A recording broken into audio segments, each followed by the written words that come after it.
Bien, si quieren ir abriendo vuestras Biblias por el Evangelio según San Mateo, capítulo 5.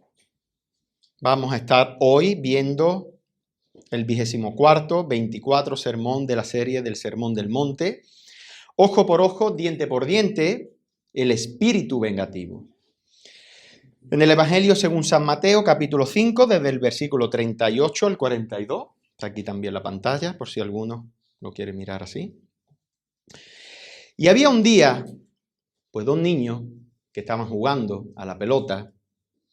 La verdad que no, hay, donde más indagado no han sido los nombres, Pepito y Juanito. Y una vez cuando estaban jugando, Juanito le perdió la pelota a Pepito. Y Pepito, muy enfadado por lo que aconteció, perdió su pelota, lo imagináis, ¿no? Dos niños. Se vengó de una manera muy sutil.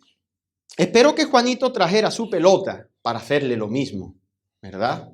Decía Juanito, yo ahora le voy a pagar con la misma moneda. Pero estaba tan disgustado que no solo decidió también perderle su pelota, sino que le agredió físicamente, ¿verdad?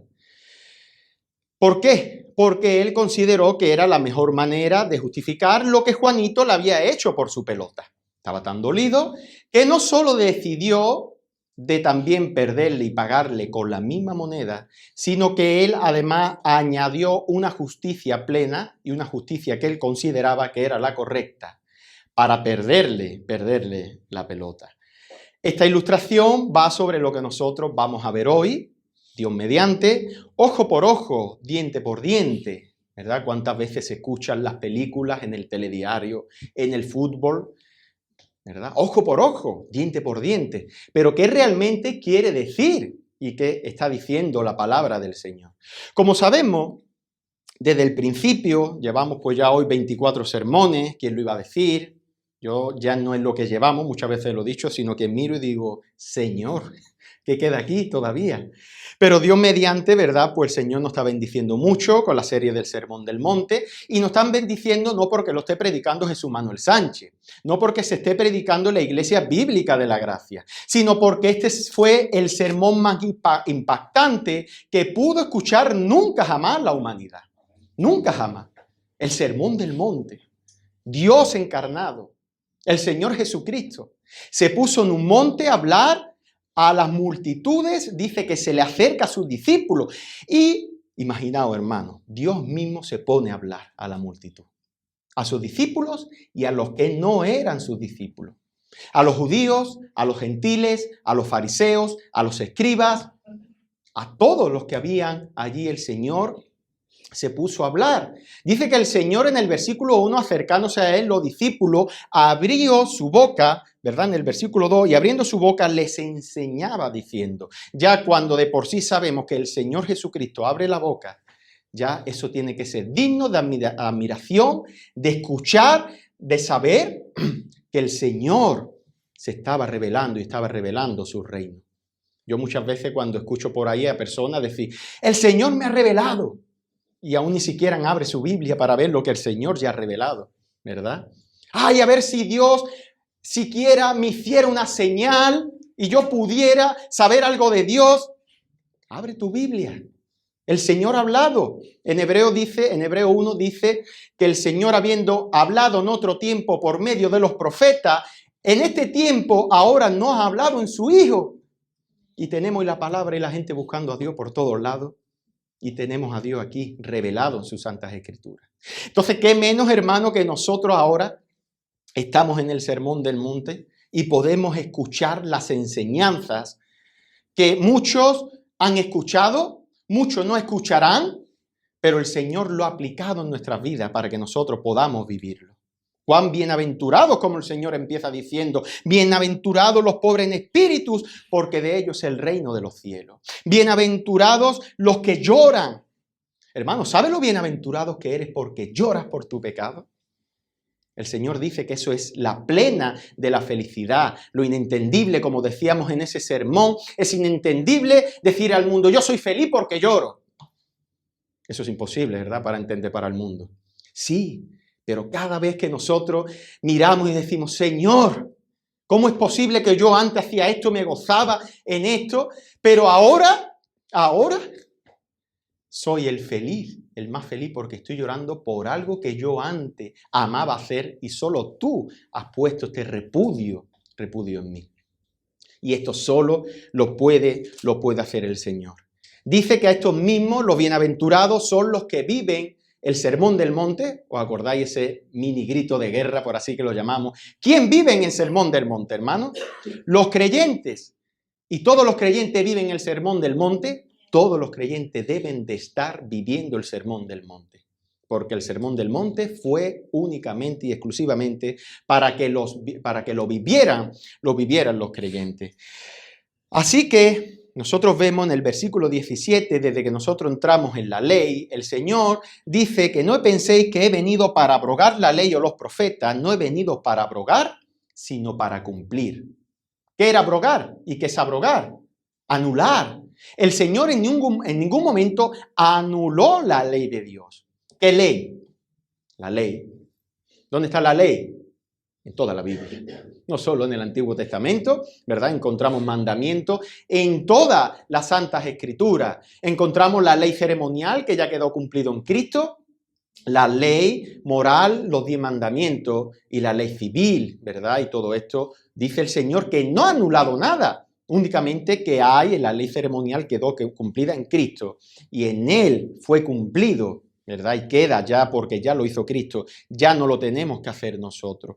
Y en el versículo 20, del 17 al 20, el Señor empieza a decir que nada, ni siquiera hasta que no pase el cielo y la tierra, ni una jota ni una tilde pasará de la ley.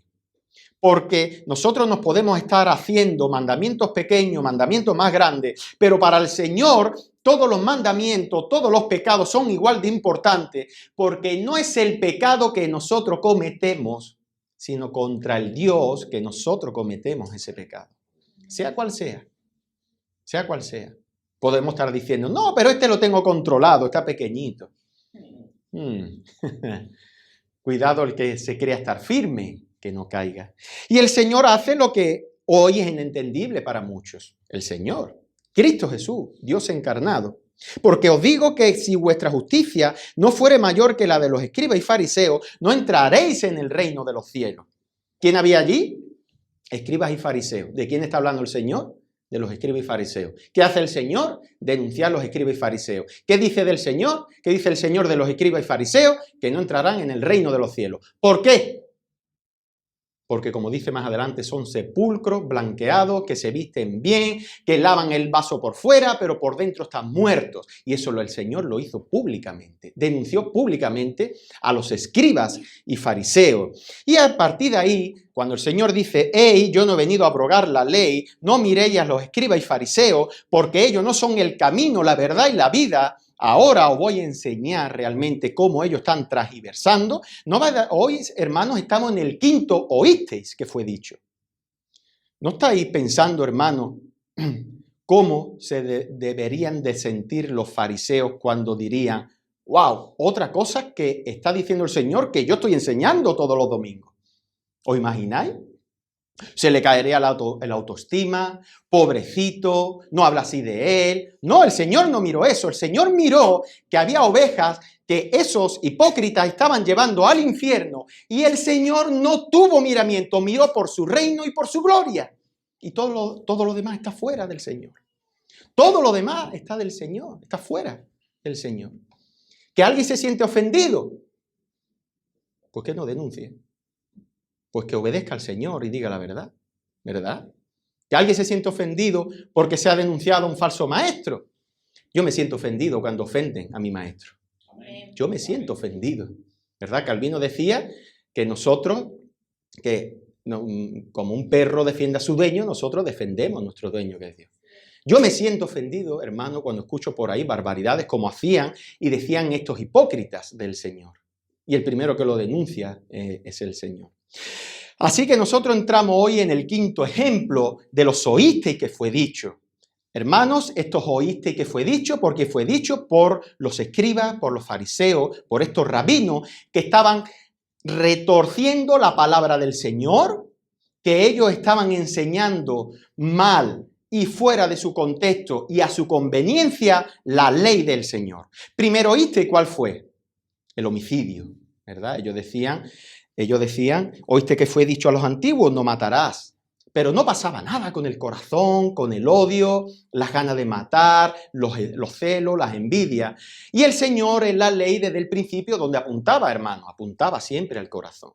Así lo vimos en el adulterio, que cualquiera que mirara a una mujer para codiciarla en su corazón, está cometiendo adulterio con ella, o con él, hermanas también. Valía eso para vosotros. Los fariseos decían que no, mientras no te llegaras a una mujer, no pasaba nada. Pero la ley del Señor, ¿verdad? Así ya apuntaba en el 10º mandamiento, decía, cualquiera que codicia a la mujer de su prójimo, porque el pecado nace desde el corazón, no es algo externo, no es nada que viene de lo de afuera hacia adentro y me hace a mí cambiar como hace la psicología. No es así, hermanos, sino que la maldad sale desde tu corazón, esa es la fábrica de tus malos pensamientos y eres tú el que te pones a hacerlo. Así que nosotros entramos después de la carta de divorcio, de los juramentos, en el 5, oísteis, y dice así en el versículo 38, oísteis que fue dicho, ¿por quién? Por los rabinos, por los escribas y fariseos, ojo por ojo y diente por diente. Pero yo digo, dice el Señor, no resistáis al que es malo, antes a cualquiera que te hiera en la mejilla derecha, vuélvele también la otra. Y al que quiera ponerte a pleito y quitarte la túnica, déjale también la capa. Y a cualquiera que te obliga a llevar carga por 1 milla, ve con el 2. Y al que te pida, dale, y al que quiera tomar de ti prestado, no se lo rehuses. Nosotros venimos aquí y decimos, pues hermano, tengo otra vez un conflicto, porque la ley decía ojo por ojo, diente por diente, ¿o no? Sí, si nos vamos a Éxodo, capítulo 21, desde el 23 al 25, dice así. Mas si hubiere muerte, está hablando aquí el Señor, de la forma de su justicia, de la justicia, de cómo debía de aplicar el pueblo de Israel la justicia civil a cada uno que cometiera una falta. Dice, mas si hubiere muerte, entonces pagarás por vida. Ojo por ojo, diente por diente, mano por mano, pie por pie, quemadura por quemadura, herida por herida, golpe por golpe. Eso es lo que estaban hablando los fariseos. Podemos llegar ahí. Pero llegamos otra vez, lo dije en el sermón anterior, que una mentira no es problemática porque se puede discernir muy bien. Pero cuando se coge una verdad y se le añade una mentira, ahí viene lo peligroso. Ahí viene en el que si tú no tienes un discernimiento bíblico para poder ver que es una verdad total, vas a ser confundido. Y esto es lo que estaban haciendo los escribas y fariseos. ¿Os acordáis lo que hablábamos los juramentos? ¿Para qué fue instituido los juramentos? ¿Para qué fue instituido la carta de divorcio? Para controlar un caos donde en los... ahora que viene, ¿no? El Día de la Mujer, está bien recordar esto. Había un caos donde los hombres se divorciaban de sus mujeres por cualquier causa. ¡Ay, no me hace bien de comer! Esta mujer no está a mi altura, me voy a divorciar. Y la carta de divorcio se puso para controlar ese caos. Y si tú te querías divorciar de tu mujer, tenía que demostrar realmente a ver por qué era. No porque era una mala intención de tu corazón, no porque era algo que tú habías pensado, sino una causa verdaderamente justificada por un pecado. Pues aquí, hermanos, pasa lo mismo.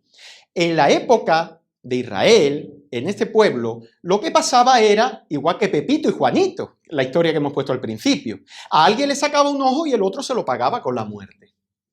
A alguien le hacían un daño y su espíritu vengativo llevaba a decir, sí, que tú me has hecho esto, pues ahora te vas a enterar, ahora te voy a quitar la vida a ti, a tu hijo y a tu familia. Y esto fue instituido, Éxodo 21, ojo por ojo y diente por diente, fue instituido para regular la justicia propia y plena que cada uno se estaba tomando. Que si a ti te han sacado un ojo no puedes matar. Tienes que, como mucho, sacarle otro ojo. Pero lo grave de este asunto, hermano, que esto no era ni para ti, ni para mí, ni para el pueblo de Israel, era para los jueces. Era para que los jueces aplicaran, como los jueces de hoy en día, aplicaran esta justicia en medio del pueblo de Israel. Pero estos hipócritas y fariseos, los escribas y fariseos, estaban enseñando y aplicando, y lo que es peor, hermano, mandando que si a ti te sacaban un ojo, que fuera a sacarles un ojo. Incitaban a hacer este daño. Incitaban a decir, ¡ay, que te ha sacado un ojo! Pues ve y sácale tú un ojo. Y eso es lo que estaban incitando. Eso era lo que ellos estaban enseñando. Y muchos judíos estaban tomando la justicia por su propia mano. Pero ¿dónde está lo que dice aquí el Señor? Por eso no podemos ver, hermano, el versículo 39 sin entender a plenitud, o lo que nosotros podamos, lo que enseña lo que estaban enseñando los escribas y fariseos. Porque si no, el versículo 39 vamos a entenderlo mal, fuera de su contexto. Ellos lo que estaban haciendo era que por una pequeña ofensa, y de inmediato la venganza, sin excluir el homicidio. Por eso la ley estaba llevando y estaba queriendo regular este caso caótico. Esta ley fue instituida para que viéramos que el problema estaba en nosotros, hermanos, que está en las pasiones que nacen en nuestros corazones, como la ira, los celos, la violencia, el deseo de venganza. Todo eso nace desde nuestros corazones. Pero ¿qué es lo que hacían los escribas y fariseos? Igual que el matar, no pasa nada. Además, la ley dice, entonces, ¿yo qué puedo hacerle a esta persona? Imaginaos, hermano, ellos eran los maestros de Israel. Ellos eran que cuando entraban en la sinagoga decían, ¿a quién tengo que preguntar para saber, ¿os suena?, qué es lo que dice la palabra de Dios en mi asunto? A los maestros de Israel. Eso pasa en las iglesias, ¿verdad? Aquí en la IBG hay varios líderes y cuando entra alguien, dice, ¿con quién tengo que hablar? Pues mira, esos caballeros que hay allí, con corbata, sin corbata, mal peinados, algunos no se pueden peinar como yo, pero sí que es verdad que representan a la imagen de Dios aquí en la tierra. ¿Quién representaba la imagen de Dios en la tierra en aquel momento? Israel. Era la imagen de Dios en el Antiguo Testamento. Así también los escribas y fariseos eran la imagen y eran los que guiaban al pueblo de Israel para saber cómo instruirse. Pero estos escribas y fariseos no estaban encaminando ni enseñando correctamente la palabra del Señor. ¿Os lo imagináis allí, muchos en las sinagogas, hermanos? A veces, ¿verdad? Debemos de imaginar, entraban, le invitaban a alguien, venían por primera vez a la sinagoga pues era por la iglesia del momento, donde se enseñaba la palabra del Señor, señalaban y muchos lo tenían como hombres de Dios, y señalaban, estos son los que traen la verdad de Dios. Ellos son los que traen. Sus palabras, sobre todo, hermanos, debemos de saber que eran palabras, nosotros lo decimos mucho orando, pero ellos traían una forma de enseñar el mensaje de una manera muy persuasiva, con mucha sabiduría, llamaba la atención. Y muchos decían, wow, ¿cómo enseñan estas personas? Entiendo lo que está diciendo perfectamente. Muchos dirían, hermano, en aquella época, oye, mira, es verdad lo que está enseñando, porque aquí lo dice en Éxodo 21, dice diente por diente, ojo por ojo, ¿verdad? Pero el problema no es cómo se enseña, se puede enseñar muy bien y muy bonito. Es más, sé de muchos falsos maestros, uno por ejemplo, lo quiero mencionar, Dante Gebel. Si tú lo escuchas, te va a encantar cómo habla, te lo va a explicar todo espléndidamente. Es más, si ese hombre hubiese sido profesor, catedrático, hubiese sido lo que se hubiese propuesto, estoy seguro, hermano, que esa persona hubiese alcanzado y hubiese triunfado en lo que se hubiese propuesto hacer. Porque, sinceramente, creo que he escuchado pocos hombres que expliquen tan bien las cosas como Dante Gebel. Pero ¿sabéis cuál es el problema de Dante Gebel? Que no enseña la verdad. No enseña la verdad. Da igual cómo lo enseñe. Él no enseña la verdad. Es un falso maestro que transgiversa todo lo que es la palabra de Dios. Y así es como estaban haciendo. Al final del Sermón del Monte, ¿qué es lo que dicen del Señor? Y cuando terminó Jesús estas palabras, la gente se admiraba. ¿De qué? De su doctrina. De su doctrina. ¿Por qué? Porque le enseñaba como quien tiene autoridad y no como los escribas. Y no como los escribas. Hermano, prefiero que escuches a una persona que enseña la verdad, aunque no tenga mucha capacidad de explicarse, a que escuches un falso maestro que te esté enseñando la mentira y encima te está enseñando una mentira con mucha calidad, con mucha sabiduría, ¿verdad? Por eso estos fariseos estaban enseñando en la sinagoga el derecho y la obligación de que si alguien te sacaba un ojo, tú debías de sacarle el otro ojo. Eso es lo que estaban enseñando ellos. ¿Lo has entendido? Se puede explicar fácil, ¿verdad? Sí, el problema es que era una mentira. Si alguien te sacaba un diente, tú debías sacarle un diente. Es como la carta de divorcio, ¿verdad? Tú debías separarte. No, es algo que se reguló y se permitió a causa de la dureza de nuestros corazones, ¿verdad? Pero ¿dónde está el perdón? ¿Dónde está el amor, la misericordia, la gracia? Por eso ahora, ¿dónde estaba entonces el odio, la ira, el espíritu de venganza y todo lo demás? ¿Dónde? ¿Dónde está todo eso, hermano? ¿Dónde queda lugar para que si tú un día me vienes a mí y me dices, hermano, el otro día, fíjate que pasé por un sitio, empezaron a insultarme, ¿qué debo que hacerlo? ¿Qué debo de hacer? Ah, pues lo mismo. Eso es lo que enseñaban los escribas y fariseos. Eso es. Pues debe de hacerle lo mismo. Ah, sí, sí, sí. Eso es lo que estaban enseñando. Y sobre todo lo más grave, hermano, que eso fue instituido, vuelvo a repetir, para los jueces, para los que tenían esa autoridad de poder y condenar a alguien. No, ellos cogían, hermano, y literalmente se sacaban el ojo. Le hacía exactamente lo que le pedía, o lo que ellos decían que pedía la ley, y le hacía exactamente lo mismo. ¿Os lo podéis imaginar? Imaginároslo, hermano. Llegaba alguien, venía un niño a la casa de un judío y decía, hermano, o el hijo al padre, papá, me ha tirado una piedra. ¿Quién? El vecino. Ah, ¿que te ha tirado una piedra el vecino? Sí. Pues agarraba la piedra y se la tiraba, ojo por ojo y diente por diente. Eso es lo que enseñaban los escribas y fariseos. Pero sobre todo, hermano, esto se instituyó para controlar el caos, porque no debemos de olvidar, hermano, que Dios siempre ha querido controlar el pecado. Dios, cuando Adán y Eva caen en pecado, no deja su creación a su merced, a que ellos se pongan sus propias normas, y ya cuando Cristo venga y estemos en gloria, ¿verdad? Ya constituirá en cada uno de nosotros lo que es su ley. No. Primeramente, hermanos, volvemos a repetir en el Sermón del Monte y de aquí predicando, ¿qué es la ley?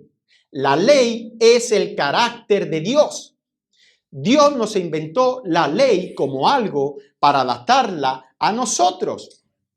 Es cuando tú estás en tu casa con tus hijos, ¿verdad? Hay una moralidad que no la hemos creado tú y yo, hermano. ¿Tú qué le enseñas a tus hijos desde que es pequeño? No matar, no pegar, ¿verdad? Bueno, hoy lamentablemente iba a decir no adultere, no fornique, pero lamentablemente en muchas casas está complicado. Pero moralmente se enseña esto a nuestros hijos. Y según como tu hijo se esté portando, tú subes una norma más que la otra, pero sin dejar de hacer la otra. ¿Qué quiero decir? Que el Señor a veces aplicaba más una ley que otra porque el pueblo se estaba desviando hacia una posición. Es como cuando tú vas en tu coche y el coche ahora tiene una anomalía, se va para la izquierda y ¿tú qué haces? Tirar para la derecha. Pero la norma ya estaba constituida de que el volante tiene que estar recto para que el coche vaya recto, ¿verdad? Pues por eso Dios siempre ha querido controlar el pecado. Dios siempre ha querido que vivamos en santidad en nuestras casas, en nuestra iglesia, en nuestra nación. El creyente debe de ser un buscador fiel de la santidad, en su nación también, en su nación también. ¿Por qué? Porque el Dios de gracia, el Dios que nos salvó en la cruz del Calvario, también es el Dios de la ley. También es el Dios de la ley. Y constituye su ley, ¿verdad? Porque es su carácter santo. ¿Cómo controlar el deseo de venganza en medio de su pueblo? Lo miramos ahora al revés, hermano. ¿Cómo se controlaba? El deseo de venganza en medio de su pueblo. ¿Cómo se podía controlar eso? Ojo por ojo, diente por diente, ¿verdad? Y esto sobre todo, hermano, entrando en el corazón, este deseo de venganza es algo que habita en ti y en mí. Tú no estás exento, hermano, aunque hayas nacido de nuevo, como ha leído Quique antes en Juan 3. Aunque tú hayas nacido de nuevo, el deseo de venganza sigue habitando en tu corazón. Todos los pecados que tú te imagines habitan en tu corazón, absolutamente todos. Todos. Y el deseo de venganza también es uno de ellos. ¿Habéis visto los niños desde pequeñitos, cómo ya tiene esa sed de venganza? Coge un niño, un ejemplo que pone Paul Washer. Cógelo en brazos, dale un caramelo y quítaselo.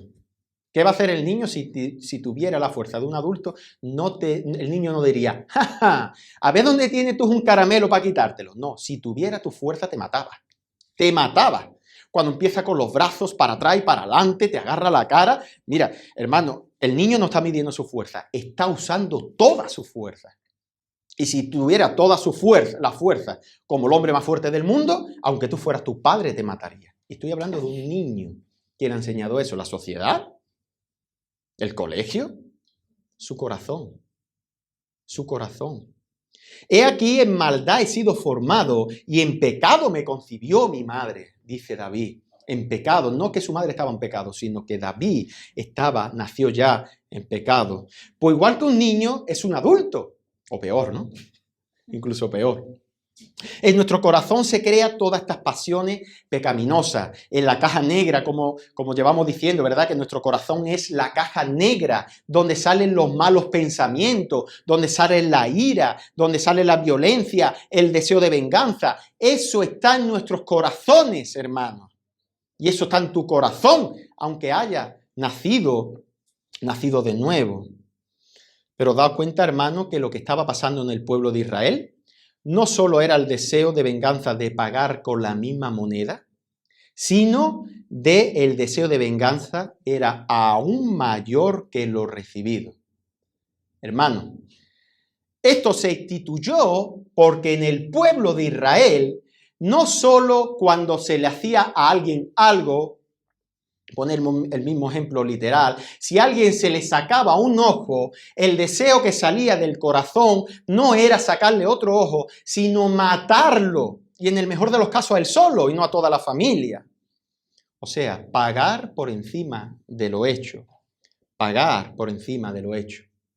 Y esto es obra de nuestras carnes. No tiremos nosotros piedras a Israel, hermanos, desde aquí. No tiremos piedras al pasado, no tiremos piedras solo a los fariseos y escribas, sino que está resumiendo y está haciendo ver lo que tú y yo somos, hermanos. ¿Quién era Israel? El pueblo de Dios. ¿Quiénes somos nosotros? El pueblo de Dios, ¿verdad?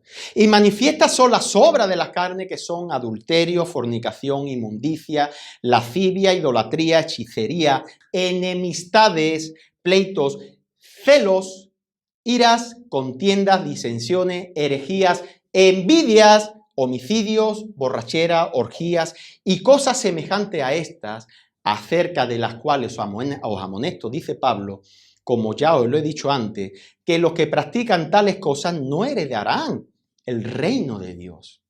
Enemistades, celo, iras, disensiones, envidia, homicidio, miserable de mí, ¿quién podrá apartarme de este cuerpo de muerte? ¿Verdad? El pecado que mora en mí. Y por eso, hermano, yo quise añadir, ¿no?, el ojo por ojo, diente por diente, el espíritu de venganza, porque el hombre, hermano, es una máquina de venganza. Es una auténtica máquina de querer vengarse por cualquier cosa que sea. En su trabajo está queriendo constantemente vengarse de su compañero porque está trabajando mejor que él. Y esto, pues, le causa daño. Y como trabaja mejor que yo y le cae mejor al jefe, pues, me vengo. ¿Pero por qué? Por los celos. En su matrimonio está compitiendo para ver quién es más espiritual de los dos. Y están, como el diablo, lanzándose dardos de fuego uno a otro. Yo soy más espiritual, yo oro más que tú, porque yo he llamado a este hermano, porque tú has llamado a esta hermana. Y lo que es peor, hermano, es que en la iglesia también sucede esto. En la iglesia, aquí en medio de nosotros, el pueblo de Dios, ¿verdad? Los santos, la carta de Corintios, ¿verdad? Yo me imagino a Pablo mandando la carta de Corintios, aguantando sus pasiones pecaminosas, pero a la misma vez con fuego, mandando la carta por una iglesia que estaba dividida y que se estaba pudriendo por los celos y las envidias. ¿Y qué hacían, hermanos? Vengarse unos de otros. El vengarse. El vengarse, os recuerdo el espíritu de la letra. No estamos hablando la letra literalmente. Tú y yo nos podemos sacar los ojos, hermano, incluso vengarnos por encima de lo que dice la palabra. Tú y yo podemos hacerlo. En la iglesia aparecen muchos hermanos que están echando una carrera competitiva muchas veces. ¿Quién es más espiritual? Yo, hermano, porque yo el otro día oré 3 veces. ¡Guau! Pues yo 4. Pues yo llamé a 5 hermanos y salta el otro por detrás y dice, hermano, pues yo llevo toda la vida en el Señor y yo he llamado a muchos más hermanos que vosotros. Y miras para el suelo y dice 2 ojos, 3 ojos, 2 dientes, 5 brazos. Y es verdad. Y esa competitividad, esa cuenta de los celos, y esto crea un espíritu de venganza, porque al final no están meditando en la palabra del Señor, cómo aportar al hermano, cómo hacer crecer espiritualmente al hermano. Hermanos, recuerdo que en la iglesia estamos para hacer crecer espiritualmente al otro hermano, no para que crezcamos nosotros. Eso es cuenta del otro hermano, no te preocupes. Si cada uno obedecemos a la palabra del Señor, todos vamos a crecer espiritualmente. Hermanos, ¿por qué se vengó Caín de Abel? Porque sus obras eran justas. Simplemente. No se vengó por otra cosa. No se vengó porque le hizo daño, no se vengó porque le caía mal, no, simplemente porque sus obras eran justas. Y el corazón de Caín habita en el tuyo y en el mío. Cuando vemos a otro hermano que está creciendo espiritualmente, cuando vemos hermanos que se están profundizando en la palabra del Señor, y en vez de coger y reconocer y decir, mira hermano, yo hace 3 años estaba como tú, yo estaba con un fuego dentro de mi corazón que solo quería palabras, solo quería iglesia, pero no sé qué me pasa, me estoy enfriando. Y en vez de hacer eso, hace como Caín. Voy a matar a mi hermano. Voy a matar a mi hermano. Voy a matarlo porque no puede ser, porque quizás se va a ver mis obras, ¿no? Cuanto más luz sea mi hermano, más en la oscuridad me voy a ver yo. Cuidado, hermano, con eso. Cuidado con ese espíritu de venganza que habita en muchos corazones. Esto no es una carrera, hermano. Esto no es una carrera competitiva. No se trata de ver quién es más espiritual. Se trata que en tu vida y en la mía, Cristo sea glorificado entre tú y yo y ahí fuera. Hermano, esto no es una carrera. La carrera ya la ganó Cristo. Por eso vino para hacer lo que tú y yo no podíamos hacer, para deshacer las obras del maligno, que no habite el espíritu de Caín en medio de nosotros, hermanos. Esto también pasa cuando hay hermanos que son puestos en cargo de una iglesia. Parece que más que siervo de Cristo, parecen hermanos de Nabucodonosor o el rey Darío. ¿Habéis visto, hermanos? Ponte allí a esto, a lo otro, déjame a mí que lo haga. Hermanos, nos hacemos jefes en vez de siervos. ¿No hemos entendido el Evangelio? ¿No hemos entendido que el Rey de Gloria, el Dios de paz, el Rey de justicia, se hizo siervo, nos lavó los pies a Pedro, a todos sus discípulos, incluido al que le iba a traicionar a Judas? ¿Dónde está ese ejemplo en nosotros, hermano? ¿Dónde está? ¿Dónde está ese ejemplo, hermano? Y de verdad que muchos de nosotros parecemos, muchas veces, en vez de siervo de Cristo, hermano de Nabucodonosor o el rey Darío. ¿Verdad? Solo falta que diga, hermano, cuando me traigas el vaso de agua, arrodíllate delante mía y adora mi nombre. Y lamentablemente, hermano, eso pasa en muchas iglesias y en medio de nosotros. Eso pasa, ¿verdad? El Salmo 75 dice, no hagáis alarde de vuestro poder. No habléis con cerviz erguida, porque ni de oriente ni de occidente, ni del desierto viene el enaltecimiento. Si tú, hermano, estás en Cristo, Cristo no una vez ni dos, sino constantemente te va a estar llevando al desierto para que tú en el desierto veas realmente lo que tú eres y que tú ni puedes conseguir ni agua, ni pan, ni puedes salir del desierto y clames y digas verdaderamente, como dijo Nabucodonosor, tú eres el Dios eterno, tú eres el Dios de la creación. Entonces, hermanos, si nosotros estamos predicando cada domingo aquí lo que el Señor ha hecho con nosotros, que nosotros éramos como la bienaventuranza, ¿verdad? Creíamos que todo lo podíamos por nosotros, creíamos que nosotros no nos hacía falta un Salvador cuando vivíamos en otra vida, en la vida anterior, pero nos hemos humillado diciendo, Señor, nada soy delante tuya. Váciame de mí, Señor, cada vez más, porque cada pensamiento, cada palabra que digo, como dice el Salmo, sepulcro aviento en mi garganta, Señor, aún temo hablar delante tuya, delante de los hermanos. Señor, si yo estoy predicando esto cada domingo y después eso no se manifiesta en mi forma de vivir, somos esos fariseos que mencionamos la palabra pero hacemos otra cosa, hermano. Eso es. Por eso, hermano, cuidado con el espíritu de venganza porque, hermano, la iglesia no es una empresa. Ni económica, ni espiritual. El que quiere ser primero, hágase siervo de todo. ¿Quieres ser el primero aquí? Hazte siervo. Sirve. Sirve como lo hizo el Señor. Sirve. El Señor se despojó de su gloria. ¿Verdad? Podríamos decir en nuestro idioma con lo tranquilo que estaba el Señor. ¿Verdad? Se despoja de su gloria, se hace hombre, nos sirve, se hace siervo hasta la muerte y muerte de cruz, lava los pies de sus discípulos, se pone delante de ellos aún sabiendo el que iba a traicionar, ¿verdad? Le da para que coma. Y nosotros ahora queremos cambiar esas normas, ¿verdad? Queremos decir, no, pero es que yo cuando trabajaba o en mi trabajo veo que mi jefe es el que más manda, sí. Que el Señor se apiade de su alma, ¿verdad? Pero sobre todo, eso es algo, ¿no?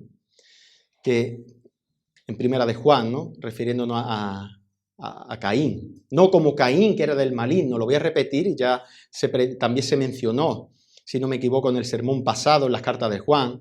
No como Caín, que era del maligno y mató a su hermano. ¿Y por qué causa le mató? Dice Juan. ¿Por qué causa? Porque sus obras eran justas. Nada más, hermano. Nada más. Porque sus obras eran justas, porque las obras de Abel eran justas y las obras de Caín eran malas. Eran malas. Impresionante, hermano. Lo que el Señor nos está mostrando es que no necesitamos una excusa para sacarle el ojo a nadie. Eso ya estamos ahí. A veces, incluso lo que los fariseos estaban enseñando era aquí, decía, es que si me saca el ojo puedo sacarle. No pasa nada. Me hago un arañazo en el ojo, le doy otro arañazo en el ojo y con suerte se lo saco. Pero he intentado hacerle lo mismo. No es necesario, hermano. Pero por eso, versículo 39, entendiendo esto y con esto en mente, dice el Señor, pero yo digo, no resistáis al que es malo, antes a cualquiera que te hiera en la mejilla derecha, vuélvele también la otra. Hermano, sobre todo, empezamos aquí, en este versículo 39, de una manera negativa. ¿Qué es lo que no quiere decir? Porque he dicho anteriormente que es necesario entender el versículo 38 para poder entender el 39. Porque, y sobre todo lo que yo he dicho al principio, debemos de ver que el Sermón del Monte solo es para los creyentes, para vivirlo, cómo han de conducir y cómo es el carácter del creyente. No se refiere que si debe de haber o no pena capital. No se está refiriendo que si un creyente o no pueda ir a la guerra. Para ver estos temas nos tendríamos que ir a pasajes, por ejemplo, como Primera de Pedro capítulo 2, Romanos 13, donde habla de la pena capital. Pero vamos a dejar a la Biblia que hable por sí misma y vamos a empezar por lo que no quiere decir. Muchas veces en este versículo, hermano, ha habido mucha confusión por tomar este texto de una manera literal. Si nosotros llegamos y decimos, entonces no resistáis al que es malo, Y muchos se han agarrado a este versículo, hermano, por si no lo sabéis. Y dicen que por eso un cristiano, pues no puede ser policía, no puede ser juez. ¿Pero por qué? Ay, porque está diciendo que no hay que resistir al que es malo, ¿verdad? Entonces, si eso fuera así, perdón, no quiere decir, ¿verdad?, que entonces tampoco debamos de tener jueces. Pero, hermano, una vez más decimos que la primera regla de la hermenéutica es el estudio de la Biblia para saber si una doctrina, una enseñanza es cierta. Debemos de ver primero los pasajes claros, ¿verdad? Y si los oscuros hay que compararlo con los claros, lo explico. Eso quiere decir que yo hay veces que me meto en la Biblia y puedo ver claramente enseñanzas que te lo enseñan muy claro. Pero hay otras partes a causa de nuestros pecados, de nuestra caída, que no podemos entender bien a ciencia cierta qué es lo que está hablando. Entonces necesitamos los pasajes claros para interpretar esos pasajes que realmente no vemos claros. Nosotros vemos en la Biblia claramente lo que es el juzgar. Si empezamos desde el Antiguo Testamento, vemos cómo el Señor constituyó jueces. Como en Romanos 13 dice, no venguéis, deja al Señor su justicia. Y después sigue hablando en el capítulo 13, de que el que lleva la justicia es el que lleva la espada aquí en el mundo. Entonces, el Señor aplica su justicia por medio de jueces, después habla de autoridades. Pero sobre todo, eso tampoco quiere decir, hermanos, que no debamos de juzgar a nadie. No quiere decir que si viene alguien con una falsa enseñanza, debemos de dejarlo, porque vemos que en el Evangelio según San Juan, capítulo 7, versículo 24, el Señor dice, no juzguéis según las apariencias, sino juzgad con juicio justo. Y Pablo, en 1 Corintios 6, dice, ¿o no sabéis que los santos, ¿quiénes son los santos, hermano? Tú y yo, han de juzgar al mundo? Y si el mundo ha de ser juzgado por vosotros, ¿soy indigno de juzgar cosas muy pequeñas? ¿O no sabéis que hemos de juzgar a los ángeles? ¿Cuánto más las cosas de esta vida? No está diciendo. La iglesia, hermano, va a juzgar todas las cosas aquí y aún también va a juzgar a todo lo que se confiere desde la sociedad, desde la política, hermano, no voy a hacer campaña, no os preocupéis, pero la iglesia, los hermanos deben de promover la santidad también para su país. Y cuanto no las cosas para su iglesia. Incluso no voy a repetir lo que he dicho antes, pero lo vuelvo a repetir muy levemente, también a los falsos maestros, Si no, ¿cómo voy yo a advertir a mis hermanos lo que se está moviendo? ¿Cómo advierto yo a mi hijo cuando hay un peligro, hermano? ¿Cómo lo advierto yo? Señalando con dedo a donde no debe de ir, con quien no debe de ir, porque es lo que ha hecho para que se guarde, ¿verdad? O vaya a decir, mira, hijo, ten cuidado con la tienda. ¿Qué tienda, papá? No, yo no juzgo a nadie. ¿Qué tienda, papá? Dime, ¿pero qué es lo que pasa? No, que se están vendiendo cosas que están, pues, caducadas. Pero dime quién es. No, no te voy a decir, yo no juzgo. Tendrás que decirle qué tienda es, ¿no? ¿Y qué es lo que ha hecho? Pues lo mismo, hermano.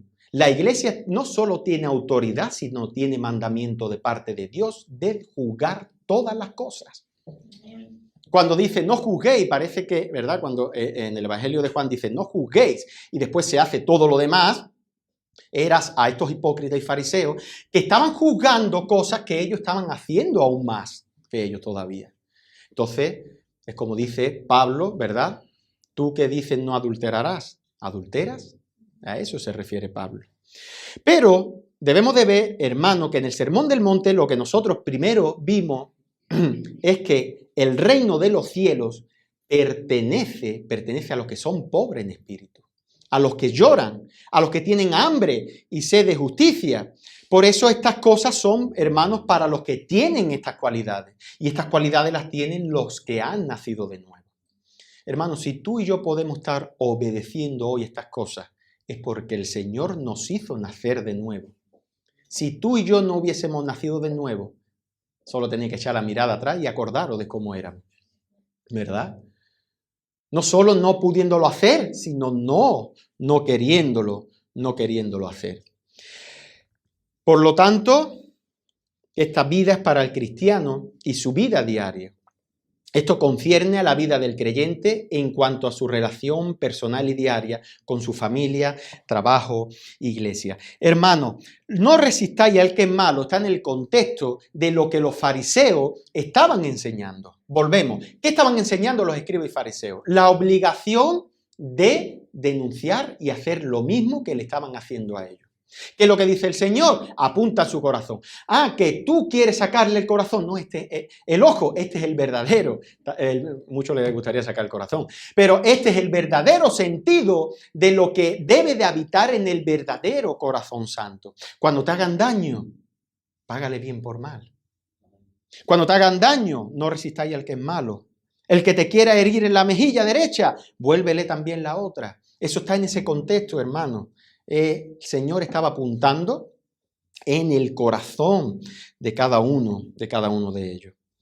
Y en el último punto, entramos en el punto 3, ¿cuál es la enseñanza, por lo tanto, hermano, general de este pasaje, de lo que nosotros hemos leído aquí?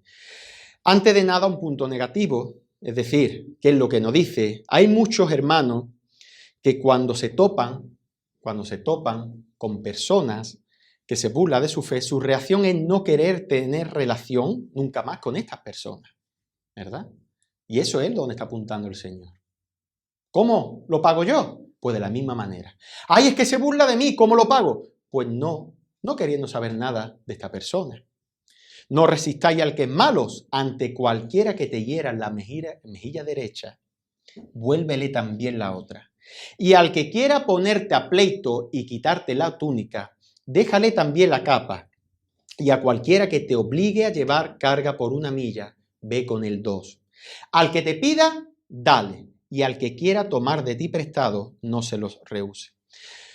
Hermanos, es lamentable la actitud de muchos de nosotros cuando recibimos burlas de personas que tenemos cercanas.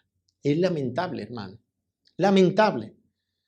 Vuelvo a repetir que el ojo por ojo y diente por diente es algo simbólico. Muchos de nosotros estamos pagando con la misma moneda a muchos familiares que se burlan de nosotros, que dicen, tú has cambiado mucho, te has lavado la cabeza, y aunque sabemos responderle muy bien, sí, pero me has lavado el corazón. No, hermano. Lo que está diciendo aquí el Señor es que si te quiere dar en la mejilla izquierda, ponle la derecha. Ponle la derecha a causa de que el testimonio sea para que sean ganados para el Evangelio. Hermano, tú me puedes explicar a mí que ese familiar o ese amigo o amiga, padre, madre, quien sea, que se esté burlando de ti, va a ser ganado por el Evangelio si tú lo que estás haciendo es pagarle conforme a tu justicia. ¿Tú me lo puedes explicar, hermano? Ay, pues, ¿desde cuándo no ves a tu hermano? Wow. Desde hace años. ¿Pero por qué? No, porque se burlaba de mí. ¿Estás viendo lo que está diciendo aquí el Señor? Que te daba la mejilla derecha y tú le negaste la izquierda. A causa del Señor. El Señor fue golpeado a causa de ti.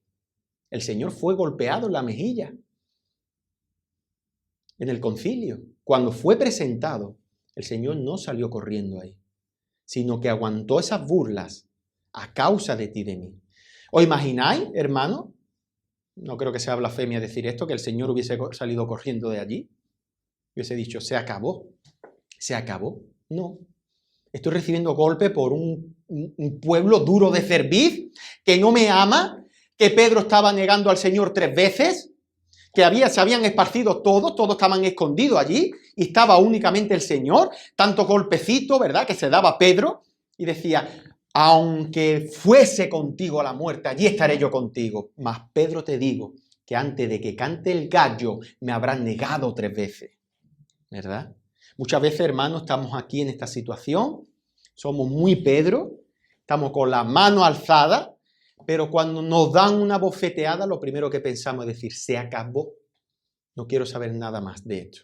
No estoy hablando del cristianismo, no estoy hablando de apostatar de la fe, estoy hablando que Cristo aguantó bofetadas, como ha orado antes Salvi, los clavos también, absolutamente toda la humillación, ¿no? ¿Para qué? Para que tú y yo fuésemos a Él, para que tú y yo fuésemos salvos. pero no somos capaces de resistir 2 bofetadas espirituales o como sea, a causa de ganar esa persona. Perdemos la paciencia. Yo no voy más a esa casa ya. Se acabó. Mira que vamos a comer, este 31 se va a hacer una cena. No, me duele ya la cara de las bofetadas que me han dado. Hermano, esa persona va de camino al infierno. Va de camino al infierno. Y nosotros sabemos que solo el Evangelio es poder de Dios para salvación. Y si el Señor puede usar un momento para que tú le hables del Evangelio a una persona que te está bofeteando, como Pablo permitió la muerte de Esteban, Pablo después fue convertido. Así que cuidado, hermanos, cuidado. Esto no quiere decir, ¿verdad?, que salgamos y dejemos, sino que, sobre todo, hagamos ese bien a causa del Evangelio. Al que quiera ponerte a pleito y quitarte la túnica, déjale también la capa.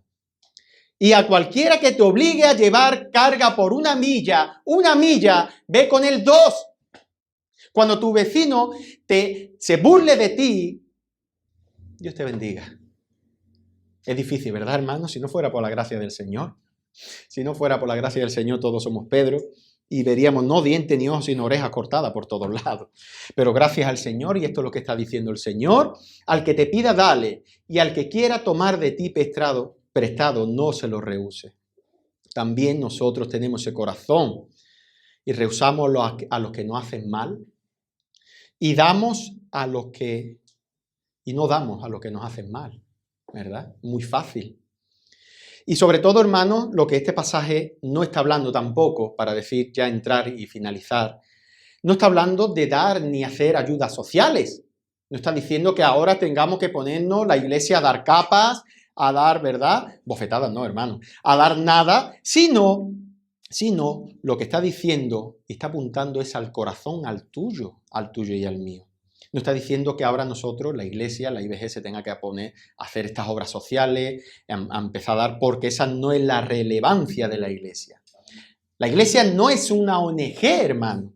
El Señor no dijo, ir por todas las naciones y alimentarlos a todos, o dar dinero, sino predicar el Evangelio para testimonio de las naciones. Lo que está enseñando este pasaje es que tú y yo, hermanos, debemos de dejar el ídolo más grande que hemos tenido desde que tú y yo nacimos. Y el ídolo más grande que tú y yo hemos nacido es el yo. Es el que está sentado en el prostrado y en el reino de nuestros corazones, y es lo más grande que hay en nosotros. Tú sabes, hermano, porque cuando tú eres injuriado por otra persona y eres burlado, ¿por qué no eres capaz de cumplir lo que hay aquí? Porque te amas tanto a ti mismo que no eres capaz de humillarte por la causa de la gloria de Cristo. Y tu orgullo está sobrepuesto sobre todas las cosas. Está sobrepuesto sobre todas las cosas. El niégate a ti mismo y sígueme, dice el Señor, ¿verdad? Niégate a ti mismo, coge tu cruz y sígueme. Fíjate que el Señor dice, coge tu cruz y sígueme, da igual, tú sigue contigo mismo. Sigue contigo como tú eres, ¿verdad? Con tu brazo erguido, con tu cerviz, ¿verdad? No, niégate a ti mismo. Y si tú te amas a ti por encima de todas las cosas, no vas a poder cumplir lo que el Señor está aquí. Y si, hermano, si tú no puedes cumplir lo que está aquí, es porque quizás no hayas nacido de nuevo. Da igual, me da igual el tiempo que lleves en una iglesia, hermano. Has podido entrar hoy por primera vez, 30 años, 15 años, 6 años. Si tú no te has negado a ti mismo y crees que sigue el Señor no va a ir contigo a ningún sitio. El Señor primero te mata, te resucita y después te lleva con Él. Llevando tu cruz. Llevando tu cruz. Llevando tu cruz. Por eso nosotros, hermanos, encontramos 4 formas de actuar ante esta situación. No hay más, son 4 formas. Primero es pagar mal por mal. Esto es un acto que se hace por inercia. El hombre, en el sentido de justicia que tiene, siempre y cuando no le afecte a él. Ese sentido de decir, hey, me han hecho mal, pues págale con mal. mientras no sea a mí. Ahora, cuando te lo hacen a ti es diferente, ¿verdad? Pagar mal por bien, acto diabólico de Caín que habita en el infierno de nuestros corazones. Pagar mal por bien es un acto diabólico de Caín que habita en el infierno de nuestros corazones, hermano. Eso es lo que hizo Caín. Abel estaba haciendo el bien y Caín haciendo el mal. ¿Y cómo paga a su hermano? Con mal. Pagar bien por bien es un acto humanista que hace el ser humano al revés del primero, pero limitados a sus posibilidades y conveniencias, ¿verdad? Es muy fácil hacer el bien por bien. Si alguien me hace bien, yo hago bien siempre y cuando me convenga. Y por último, pagar bien por mal. Pagar bien por mal, acto que solo Dios puede hacer. Pagar bien por mal es un acto, hermano, que solo Dios puede hacer. Dice Pablo, porque Cristo, cuando aún éramos débiles, a su tiempo murió ¿por quién? Por los impíos. Ciertamente apenas morirá alguno por un justo, con todo pudiera ser que alguno osara morir por el bueno. Dice Pablo que ni aún nosotros tendríamos el corazón para querer morir por uno, ni aunque ese fuera bueno.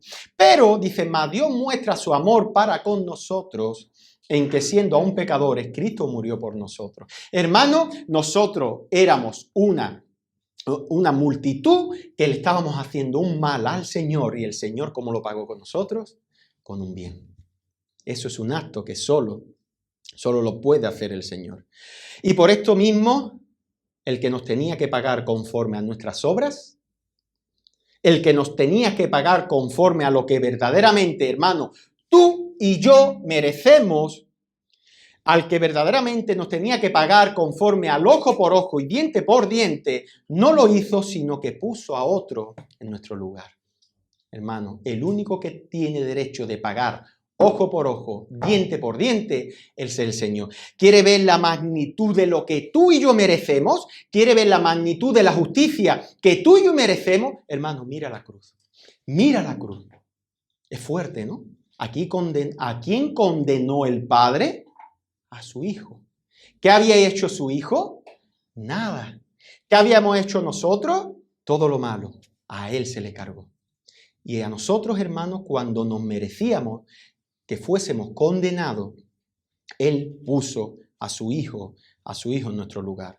Dios, como un Dios justo, no podía pasar por alto el grado, no solo nuestra condena, sino el grado de nuestra condena. El ojo por ojo, diente por diente. ¿Cuál era el delito que nosotros le habíamos hecho a Dios?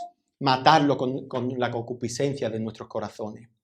Crucificarlo. Hermano, tú y yo, el grito del mundo más salvaje que se puede escuchar en la humanidad es cuando Cristo estaba con Barrabás y decía a toda la multitud, crucifícale, queremos a Barrabás. Ese es el grito más diabólico que ha gritado jamás la humanidad. ¿Y cómo le pagamos tú y yo al Señor? Diciendo, crucifícale, crucifícale, crucifícale. Tú y yo hicimos de Caín, hermano. Pero, ¿qué hizo el Señor? Lucas 23, 24. Padre, perdónalo porque no saben lo que hacen. Mientras tú y yo, hermano, toda la humanidad estaba crucificando con nuestras pasiones pecaminosas a Cristo, Cristo ya estaba intercediendo por cada uno de nosotros. Y no solo eso, hermano, sino que estaba muriendo por nuestros pecados para que ahora nosotros fuésemos contados como justicia de Dios. Dios es el único que puede pagar bien por mal. Pagar bien por mal, hermano, es despojarse de su gloria, como hizo Cristo, hacerse hombre, hacerse pecado, morir en la cruz para perdonar a los que le mataban. Hermano, eso es pagar bien por mal. Eso es pagar bien por mal. Pagar bien por mal es cuando el Señor, después de que Pedro le negara 3 veces, Cristo, dice la palabra, que miró a Pedro y éste se acordó de su palabra, Lucas 22. Y Pedro dijo, hombre, no sé lo que dices. Y enseguida, mientras él todavía hablaba, el gallo cantó. Y dice, hermano, esto es impresionante, dice, entonces vuelto el Señor. Hermano, ¿sabéis qué le estaba pasando al Señor en ese momento? Estaba siendo golpeado, escupido, maltratado. ¿Y qué hace el Señor? Miró a Pedro. Impresionante, hermano. Pedro, después de hacer el mal de su vida, que Judas negó una vez al Señor y Pedro 3 veces, dice que el Señor, en medio de la multitud, en el concilio, cuando estaba siendo golpeado, hermano, miró a Pedro. Y eso es un descanso para nosotros, hermano. Saber que ninguna circunstancia que rodea al Señor impedirá que nos mire. Nada, hermano. Nada, nada. Dice, miró a Pedro y Pedro se acordó de la palabra del Señor. Bendito sea el Señor por el bien que ha pagado por nuestro mal. Así de inentendible para nosotros, así el Padre trató a su Hijo, el que nunca hizo ningún mal, como si fuéramos nosotros, para que nosotros, los que nunca hicimos ningún bien, nos tratara como si fuésemos Cristo Jesús. El Padre trata al que hizo todo lo bueno como si fuera el malo, para que nosotros, tú y yo, los malos, fuésemos tratados como si fuésemos buenos. Impresionante. Y ahora, hermanos, para que durante toda la eternidad, si estás en Cristo, el Padre te va a mirar como si la obra de Cristo la hubiese hecho tú. Así lo va a mirar. ¿Tienes algún motivo mayor para pagar y hacer bien a los que hacen mal? ¿Quieres algún motivo? ¿Tienes algún motivo mejor, hermano? Porque yo no. Yo no tengo un motivo mejor que ver la obra de mi Salvador, la obra de mi Redentor, la obra de Dios hecho carne en nuestro lugar y ve cómo pagó bien por mal por nosotros, para que nosotros ahora podamos y hagamos el bien por el mal. Amén.